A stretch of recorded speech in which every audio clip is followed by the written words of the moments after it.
আমরা আসলে কোনো অদৃশ্য শক্তির কারণে নিবন্ধন পাচ্ছি এরকম না, বরঞ্চ একটা অদৃশ্য শক্তির কারণে আমরা নিবন্ধন পাচ্ছিলাম না। আমাদের যে আমজনতা দল প্রজাপতি মার্কা পেল নাকি? আচ্ছা, বাংলাদেশে এই কয়েকদিনে প্রায় 18টা দল নিবন্ধন পাইছে। আপনারা কেউ সেই দলগুলোর প্রতীক বলতে পারবেন?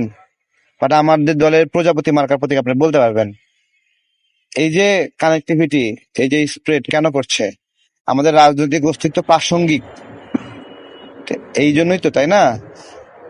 তো যারা এগুলো করছে, মানে কোন একটা দল নিবন্ধন না পাক, এই চাহিদাটা, এই বিরোধিতাটা এমনি এমনি না।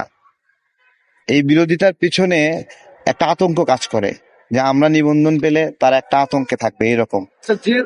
তাহলে যেই দলটা কোনো একটা দলের জন্য টেনশনের কারণ, আতঙ্কের কারণ বড় দলের, তাহলে সেই দলের রাজনীতি থাকবে না, আর যেগুলো মুড়ি মুড়কি আছে সেগুলো থাকবে।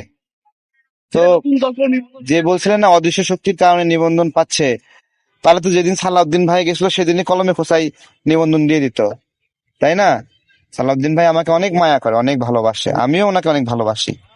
এবং ওনার প্রতি যে জুলুম করছে, এই যারা আমাদের নিবন্ধনের বিষয়ে নোংরা কথা বলতেছে, তারা ওনার উপরও জুলুম করছিল। উনি গুমের শিকার, উনি তো শেখ হাসিনার জন্য একটা আতঙ্ক ছিল। এখন উনি আতঙ্ক হলো জামাতের জন্য।